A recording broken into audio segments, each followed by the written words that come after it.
대형 아파트는 1인 가구, 2인 가구 앞으로 많아지니까 애물단지라는 얘기 이번에 다 틀렸고요. 역세권 중소형 아파트는 수요가 탄탄하니까 불황이 더 강하다? 튼실하다? MZ세대들이 거기다가 불나방 축제를 벌였는데 어떻게 그게 안전해요?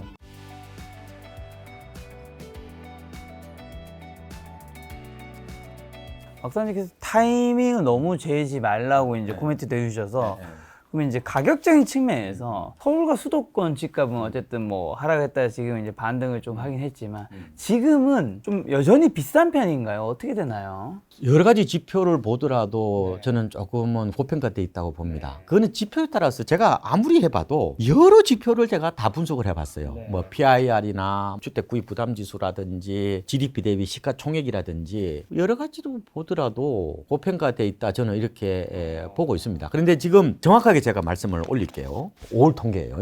완전히 따끈따끈한 통계인데 실거래가로 보면은 어느 정도까지 집값이 좀 떨어져 있는 상황이냐면요. 2020년 8월부터 12월 사이예요. 서울이 지금 2020년 8월 수준으로 떨어졌다고 보시면 되고 수도권은 2020년 12월 정도라고 보시면 되고 지방도 한 2020년 10월 정도로 보시면 되고 뭐 전국도 똑같습니다. 뭐 2020년 한 12월 정도 보시면 되죠. 고점이 언제냐면은 2021년 10월이라고 그랬잖아요. 5월 달까지에 그러면은 고점 대비 어느 정도 지금 빠져 있느냐라고 보니까 전국은 지금요 5월 기준으로 보면 고점 대비 83.8% 정도 수준입니다. 서울은 81.1%예요. 서울이 덜 해보겠네요. 무슨 얘기냐? 서울이 그만큼 많이 빠졌다는 거죠. 그다음에 수도권은 더 79.5% 수준이에요. 지방은 89.1% 정도예요. 그러니까 지방이 덜 빠지고 덜 오른 겁니다. 그렇게 보시면 될 것 같은데 여러 가지 뭐 통계 보기에 따라서 나름입니다만 통계가 뭐 큰 추세 보시는 거는 좋아요. 근데 이게 지금 시시각각으로 움직이는 이런 장바닥에서는 통계가 좀 이게 항공모험 같은 느낌이 있어요.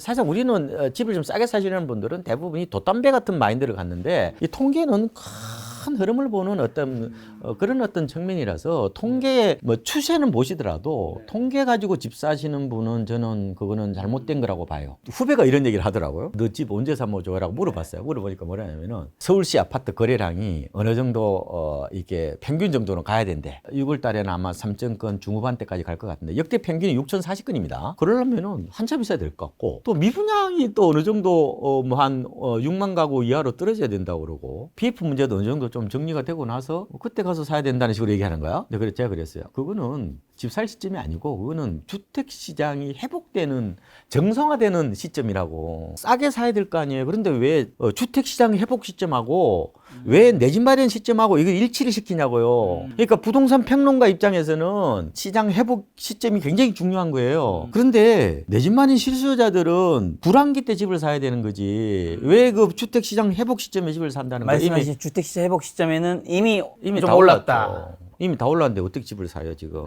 제가 자꾸 반복적으로 말씀드리지만 너무 있잖아 통계 연연하지 마시고 통계를 보시라도 장바닥 시세와 어떻게 하면 근접해 있는 지표를 볼까 이렇게 고민하고 또 고민하는 게 실수요자 입장에서는 훨씬 낫다 이런 말씀을 드리고 싶어요. 지금 박사님께서는 서울 수도권 집값이 그래도 여전히 조금 고평가를 해주셨는데 하반기에는 이제 보합 얘기해 주셨잖아요. 그리고 이제 내년에는 뭐 향후에는 어떻게 보시는지 잘 모르겠지만 그러면 이거는 서울이나 수도권 집값은 그 이후에는 이제 고평가돼 있으니까 조금 떨어질 거라 보시는 건지 아니면 출렁출렁 할 수 있는 거죠. 아니면 서울이나 수도권 집값은 앞으로도 늘 약간의 고평가 이런 것들은 껴있을 수 있는 거예요. 과거에도 약간 고평가되어 있는데 그 고평가 수준에 비해서 약간 좀 높지 않느냐 이렇게 보는 거고요. 사실상 버블도요 꺼져봐야 하는 거지. 그거 제가 논문을 아무리 보고 공부를 해도 버블 지표 가지고 여러 가지 하는데 그거 잘 안 맞고요. 근데 제가 이번에 깨달은 게 하나 있어요. 바닥 지표하고 고점 지표를 찾으셨나요? 제가 두 개를 찾아냈어요. 뭔가요? 작년에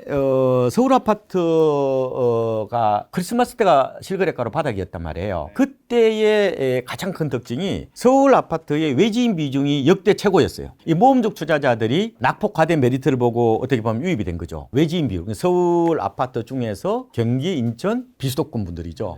이게 역대 최고치가 36%였어요. 요번에 그때가 딱 찍었습니다. 작년 말에. 역대 평균이 한 18.7%예요. 이게 이제 통계가 2006년도부터 나오는데 18.7%였다. 이상하게요. 이게 20%대 근처 왔다 갔다 하다가 갑자기 이게 12월에 36%가 되고 아마 1월은 29%가 됐던 걸로 알고 있어요. 5월까지 통계가 나오는데 5월까지는 24.9%예요. 거의 25% 정도 된단 말이에요. 역대 평균보다 높죠. 작년 5월이 21.8%예요. 여전히 높죠. 그래서 지금은 투자자들 일부 들어와 있는 거예요. 지금 완전히 실수로 넘어간 게 아닙니다. 역대 평균에 비해서 훨씬 높잖아요, 지금. 역대 평균이 18.7이고 작년 5월이 21.8인데 이번 5월이 24.9란 말이에요.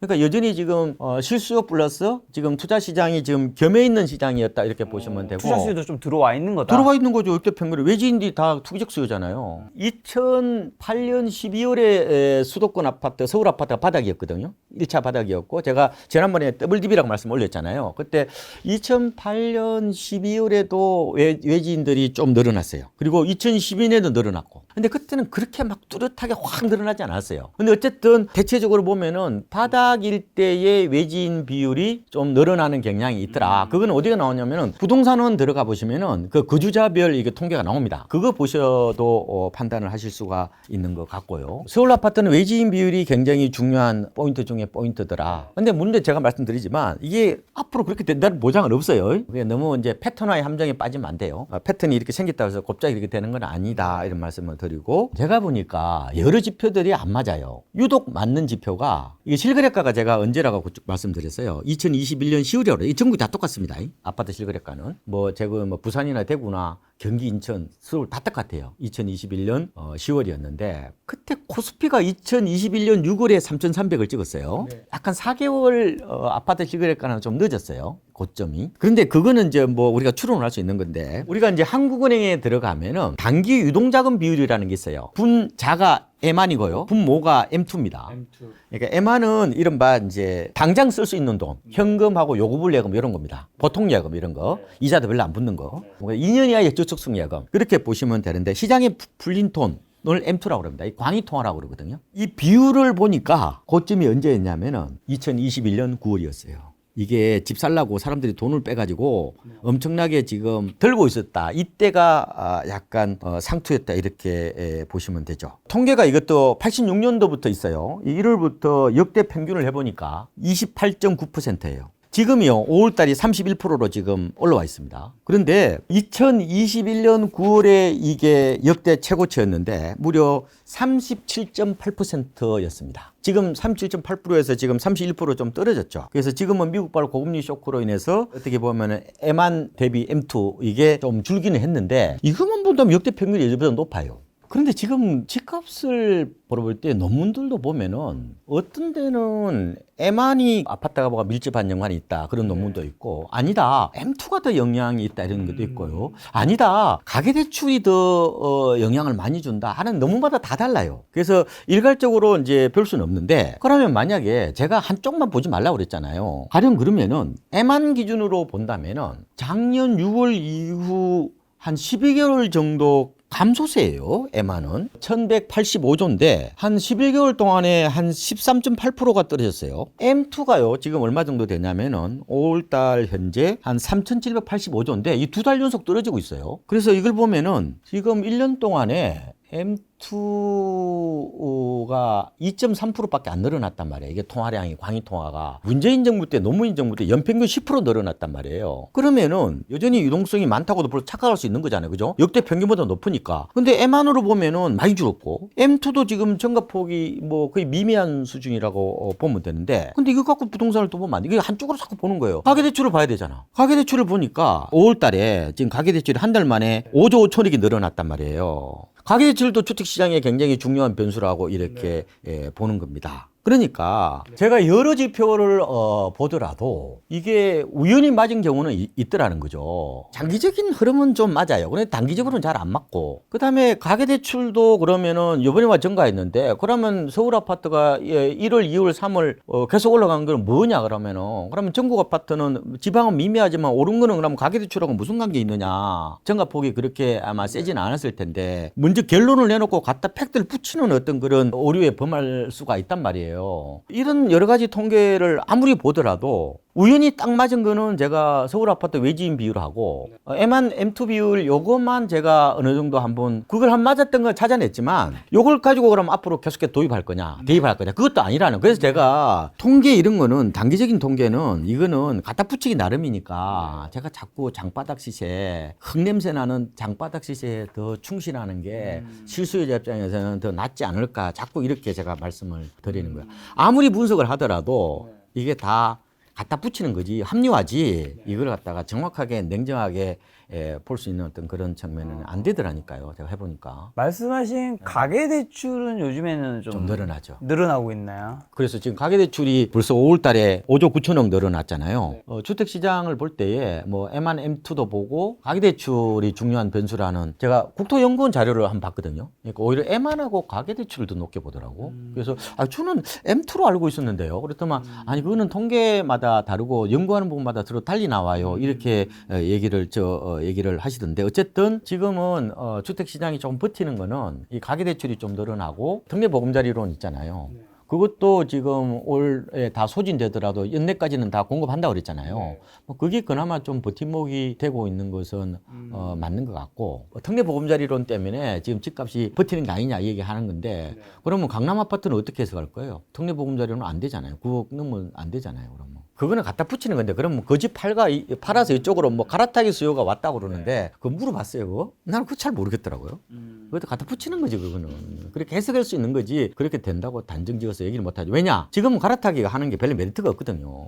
왜냐하면 요번에 집값이 가장 큰 특징이 시장의 주역이 X세대나 베이비부모가 아니라 그 자식 세대는 MZ세대이기 때문에 요번에 집값이 가장 많이 빠진 거는요. 강남보다 비강남, 서울보다는 뭐예요? 비서울, 그다음에 재건축보다는 신축, 그다음에 대형보다 중소형이에요. 대형 아파트는 1인 가구, 2인 가구 앞으로 많아지니까 그거는 뭐 다 애물단지라는 얘기 이번에 다 틀렸고요. 대형 아파트 하나 안 빠졌죠. 오히려 오른 데도 많죠. 그다음에 역세권 중소형 아파트는 수요가 탄탄하니까 불황이 더 강하다? 튼실하다? MZ세대들이 거기다가 불나방 축제를 벌렸는데 어떻게 그게 안전해요. 금도요. 비싸게 사면 평생 고생하는 거예요. 아무리 안전자산 성격이 강하더라도 거기도 투기적 수요가 몰리면요. 변동성을 만들어내는 측면이 있다고 보시면 될 것 같고 그래서 이번에 보면은 외곽 지역을 집을 팔아다가 인기 지역으로 가려면요. 이게 인기 지역은 별로 안 빠졌어요.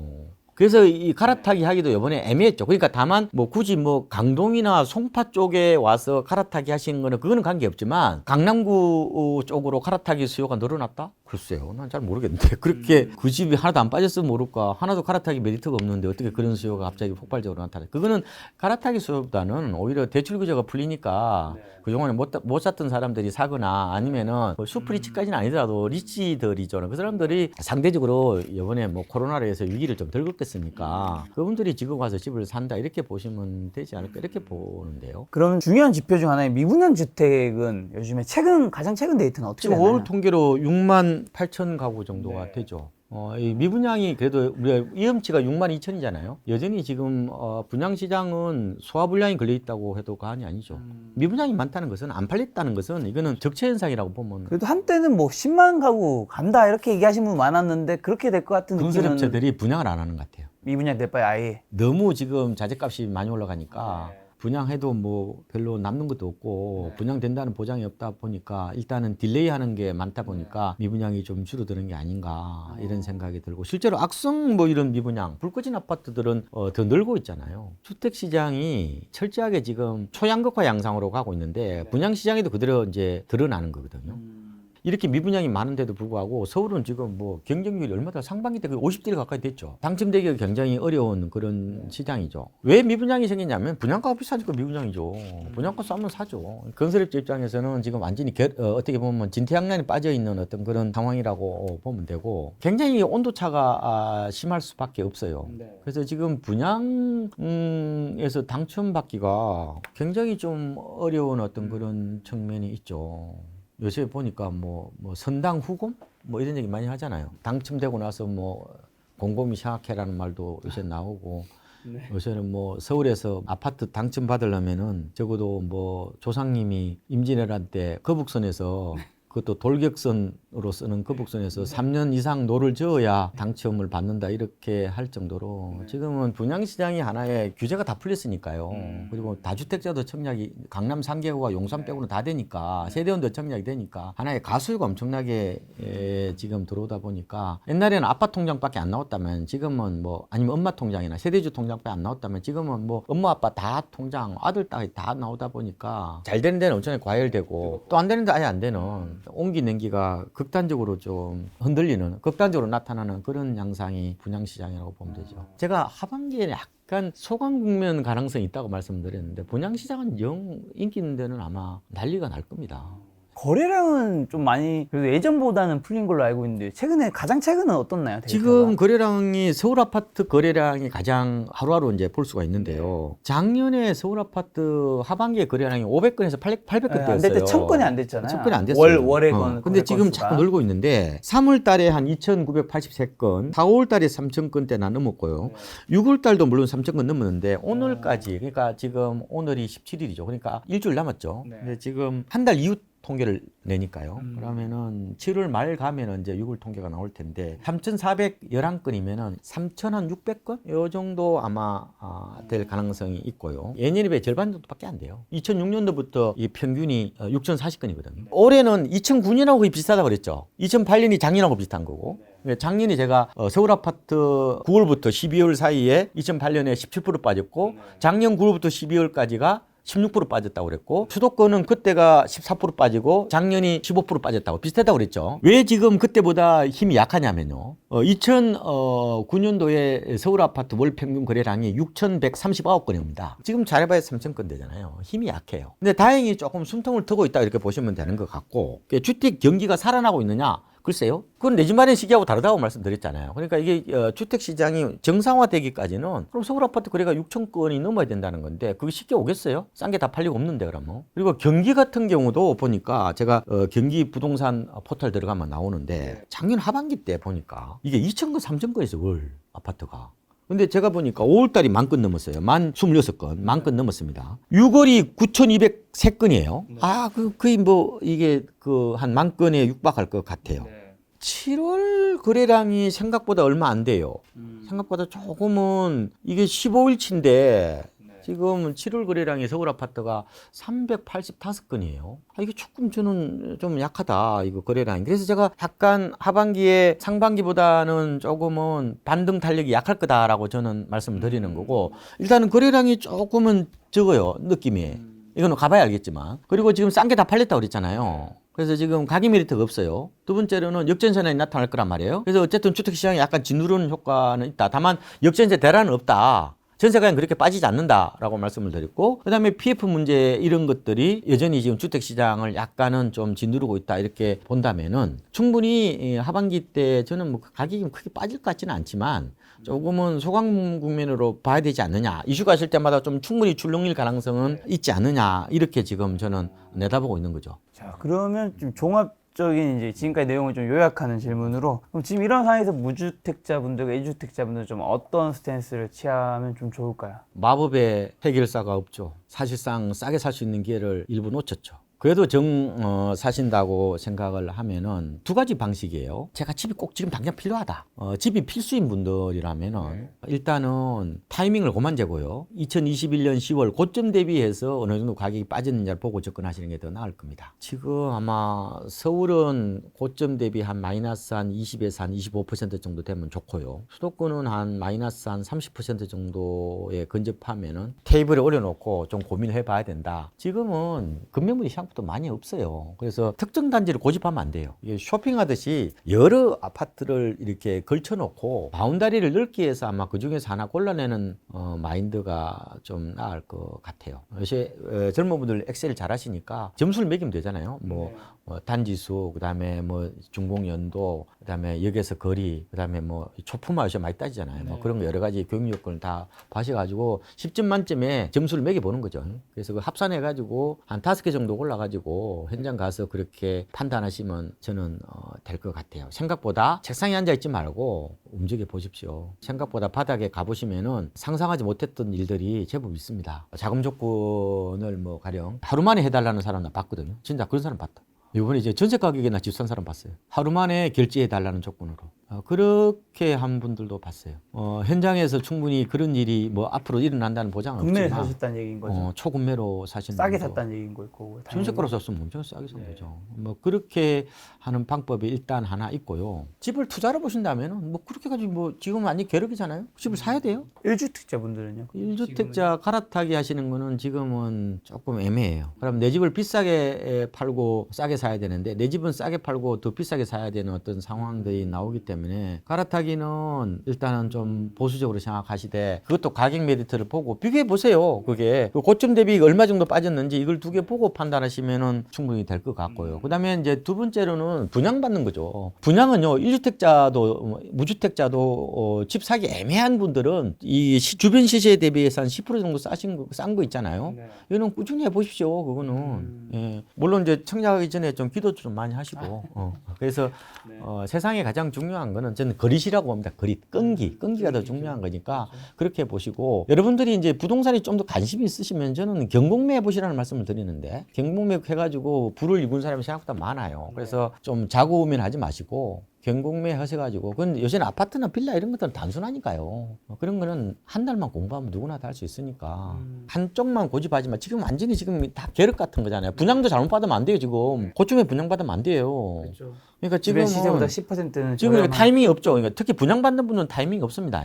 가격 메리트를 보고 판단해야 되지. 평론가는 타이밍을 내야 되지만 내 집 마련 실수요자들은 가격 메리트를 보고 얘기해야죠. 그러니까 우리가 미래를 해지하는 가장 좋은 방법은 싸게 사는 거예요. 그거 외에는 방법이 없어요. 타이밍이 맞았나요? 연말에 타이밍이 온다는데 연말에 지금보다 집값이 높아 있을지 낮을지 어떻게 알아 그거를. 가보지도 않은 세상을. 그래서 가장 중요한 거는 지금은 리스크를 해지하는 방법은 매입가를 낮추는 거다. 그럼 만약에 기존 아파트 사기 투자 목적으로 사기 애매하다면 뭐 왜 사요 그거를. 분양도 왜 받아요 분양을. 싸지도 않는 걸. 차라리 그러면은 공매 시장 쪽으로 차라리 노크를 보셔도 되는 거고 지금 빌라 같은 경우 지금 깡통 전세하고 전세 사기 때문에 매매도 안 되고 전세도 안 돼요. 시세를 몰라요. 그러면 어떻게 시세를 알아요? 거래가 안 되는데 그러면은 차라리 그러면 경매 시장 쪽에 한번 해서 좀 싸게 사시는 것도 나쁘지 않고 항상 어떻게 하면은 내가 할인 그 시장에 간다는 마인드로 매입가를 낮추면은 마음도 덜 불안하기 때문에 그쪽으로 해보십시오. 항상 통계보다는 밑바닥 지표 이게 장바닥 시세, 그 근접하는 어떤 지표로 어떻게 볼 거냐. 타이밍은 지금 절대 아닙니다. 이미 지났어요. 만약에 지금 집을 산다는 분이 한정해서 타이밍보다는 가격 메리트를 보고 판단하는 게 훨씬 더 현명한 얘기다 이런 말씀을 꼭 좀 드리겠습니다.